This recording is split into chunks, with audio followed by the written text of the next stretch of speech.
আমি উলামায়ে কেরাম ছাত্র জনতাকে বলবো, সিরাতুন নবী সাল্লাল্লাহু আলাইহি ওয়াসাল্লাম শুধুমাত্র মহাসম্মেলন করার নামই নয়, সেমিনার সিম্পোজিয়াম করার নাম নয়।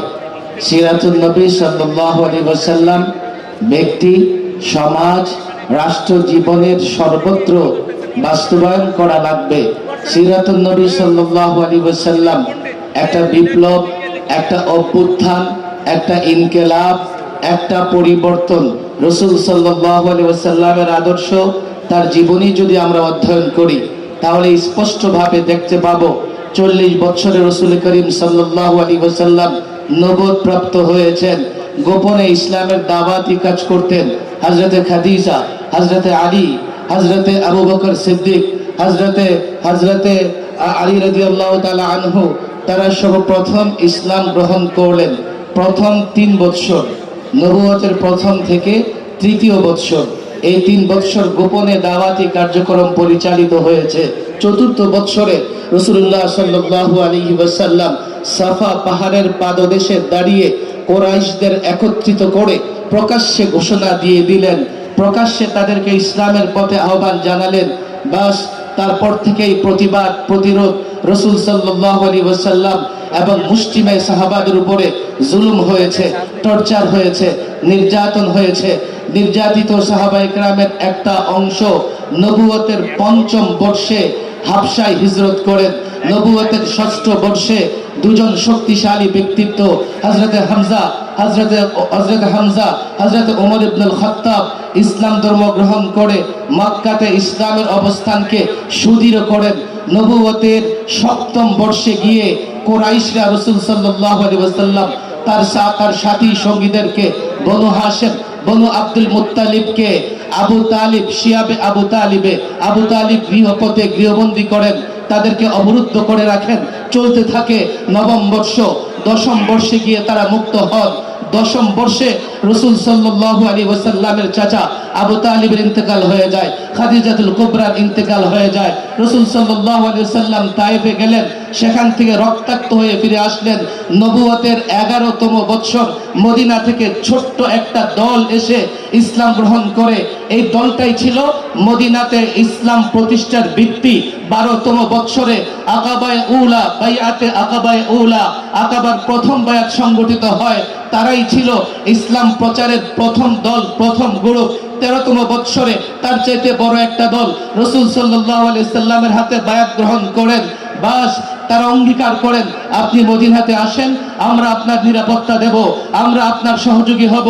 13তম বছরে গিয়ে নবুয়তের রাসূল সাল্লাল্লাহু আলাইহি ওয়াসাল্লাম হিজরতের ঘোষণা দিলেন। একের পর এক সাহাবায়ে কেরাম হিজরত করলেন। রাসূল সাল্লাল্লাহু আলাইহি ওয়াসাল্লাম হিজরত করে হযরত আবু বকরকে নিয়ে মদিনায় গেলেন। হিজরতের প্রথম বছর মসজিদে কুবা নির্মাণ করলেন, মসজিদে নববী নির্মাণ করলেন। হিজরতের প্রথম বছর মদিনাতে গোত্র এবং যত গোষ্ঠী আছে তাদেরকে নিয়ে সামাজিক এবং রাজনৈতিক চুক্তি, মদিনা সনদ সম্পাদিত করলেন।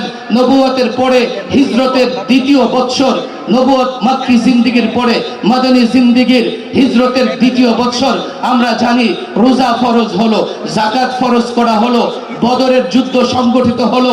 ইতিহাসের ওই যুদ্ধে হক বাতিলকে আল্লাহ তাবারক ওয়া তাআলা পার্থক্য করে দিলেন। নবুয়তের মক্কি জিন্দেগির পরে হিজরতের 3য় বছর উহুদ যুদ্ধ সংগঠিত হলো। উহুদ যুদ্ধের অনেক শিক্ষা আছে। সবচেয়ে বড় শিক্ষা ছিল কিয়ামত পর্যন্ত লড়াই করবে, যুদ্ধ করবে, নেতৃত্বের আনুগত্য করতে হবে। নেতৃত্বের আনুগত্য না করে উহুদ যুদ্ধের যে অবস্থা হয়েছে, এই অবস্থা হয়তোবা হবে। হিজরতের 4র্থ বর্ষে বনী নাজির ইহুদিদের সন্ত্রাসী গোষ্ঠীকে চুক্তি লঙ্ঘন করবার কারণে, বিশৃঙ্খলা করবার কারণে রাসূল সাল্লাল্লাহু আলাইহি সাল্লাম তাদেরকে মদিনা থেকে বহিষ্কার করে দিলেন। 5ম বর্ষে গিয়ে খন্দক সংগঠিত হলো। 6ষ্ঠ বর্ষে গিয়ে রাসূল সাল্লাল্লাহু আলাইহি সাল্লাম সাহাবাদেরকে নিয়ে উমরা করতে মক্কায় রওনা হলেন। মক্কায় পৌঁছাতে পারে নাই, হুদাইবিয়া সন্ধি হলো। হুদাইবিয়া সন্ধির পরে বাইয়াতুর রিজওয়ান হলো। 7ম বর্ষে রাসূল সাল্লাল্লাহু আলাইহি সাল্লাম সুযোগ পেয়ে গেলেন। ইসলাম তখন আর হেজাজ, মক্কা, মদিনায় নয়, আন্তর্জাতিক পর্যায়ে ইসলামের দাওয়াত পৌঁছে গেল। 8ম বর্ষে রাসূল সাল্লাল্লাহু আলাইহি সাল্লাম মক্কা বিজয় করলেন। এক এক করে বাইতুল্লাহর চত্বর থেকে ভেতর থেকে এক একটা মূর্তিকে অপসারিত করলেন। হিজরতের নবম বর্ষে গিয়ে রাসূল সাল্লাল্লাহু আলাইহি সাল্লামের জন্য গোটা পৃথিবীতে ইসলামের দরজা খুলে গেল। গোটা পৃথিবী থেকে যেই বছরটাকে বলা হয় আমুল উফুদ, অফ প্রতিনিধি দল মদিনায় এসে রাসূল সাল্লাল্লাহু আলাইহি সাল্লামের কাছে ইসলাম গ্রহণ করলেন, চুক্তি করলেন, সোলা করলেন। হিজরতের দশম বর্ষে গিয়ে বিদায় হজের ভাষণ দিলেন। একমাত্র হজ করলেন, আরাফার ময়দানে ভাষণ দিলেন। যেই ভাষণে রাসূল সাল্লাল্লাহু আলাইহি সাল্লাম স্পষ্ট আল্লাহ তাবারক ওয়া তাআলার বাণী শুনিয়ে দিলেন, আল ইয়াউমা আকমালতু লাকুম দীনাকুম ওয়া আতমামতু আলাইকুম নি'মাতি ওয়া রাদিতু লাকুমুল ইসলাম দীনা। ইসলাম দিন, আল্লাহর নবীর সিরাত আদর্শ সব পরিপূর্ণ হয়ে গেছে। ব্যক্তি জীবনে সমস্যা সমাধান চাও, আল্লাহর নবীর সিরাতে আছে, কোরআনে আছে। সামাজিক রাজনৈতিক সংকট সমস্যায় আল্লাহর নবীর সিরাতের বিকল্প নাই। যদি কোনো ছাত্র জনতা মনে করে সত্যিকার অর্থেই বিপ্লব চাই, অভ্যুত্থান চাই, ইনকিলাব চাই, আমি তো বলি 24-এর বিপ্লব অভ্যুত্থান একটা পরিবর্তন, কেবল পরিবর্তনের পরে শান্তির জন্য, শৃঙ্খলার জন্য, ন্যায় বিচারের জন্য আদর্শ যা দরকার ছিল তা আমরা 24-এ উত্থাপন করতে পারি নাই। আমরা 24-এর পরেও তা ধরে রাখতে পারি নাই। গোটা পৃথিবীতে যদি বিপ্লব করতে হয়, অভ্যুত্থান করতে হয়, আর অভ্যুত্থানের পরে ন্যায় ইনসাফ কায়েম করতে হয়, দুর্নীতি বন্ধ করতে হয়, স্বজনপ্রীতি বন্ধ করতে হয়, একটাই মডেল, একটাই আদর্শ, আল্লাহর নবীর সিরাত, আল্লাহর নবীর আদর্শ দিয়ে যদি আজও আমরা, যদি কেউ মনে করতে পারে বাকি জিন্দেগি থেকে শুরু করতে পারে, কেউ যদি মনে করে আমার কাফেলা আছে সে মাদানী জিন্দেগি থেকে শুরু করতে পারে, তবে রাস্তা একটাই, আল্লাহর নবীর আদর্শ দিয়ে যদি এই যুগেও কোন অভ্যুত্থানের সূচনা করা হয়, আল্লাহর কসম এই অভ্যুত্থান হবে, কিন্তু এই অভ্যুত্থানের পরে প্রকৃতপক্ষেই শান্তি আসবে, বিশৃঙ্খলা থাকবে না। যদি শুধু পরিবর্তনের পরেই শান্তি আসে না, লাস্ট এবং ফাইনাল কথা, লম্বা বক্তৃতার কোনো সুযোগ নাই। ছাত্র সমাজ এখানে উপস্থিত, আমরা রাসূল সাল্লাল্লাহু আলাইহি সাল্লামের সিরাত কিতাবে পড়ি, আর সাহাবায়ে কেরাম স্বচক্ষে রাসূল সাল্লাল্লাহু আলাইহি সাল্লামের সিরাত দেখেছেন। কিতাবে যা পড়ি এটাও যদি সাহাবায়ে কেরামের মাধ্যমে এসে থাকে সেটা গ্রহণযোগ্য হলে গ্রহণযোগ্য না।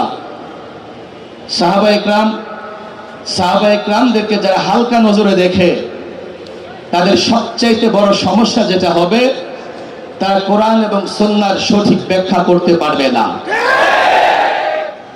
সাহাবায়ে কেরামকে যারা হালকা নজরে দেখবে, সাহাবায়ে কেরামকে যারা দলীয় ভাইয়ের মতো মনে করবে, দলীয় নেতার মতো মনে করবে, সাহাবায়ে কেরামকে যারা মনে করবে যে তাদেরও এই সমস্যা ছিল, সাহাবায়ে কেরামের সমালোচনা করবে, মারাত্মক ভুল তারা যেটা করবে, তারা কোরআন হাদিসের সঠিক ব্যাখ্যা করতে পারবে না।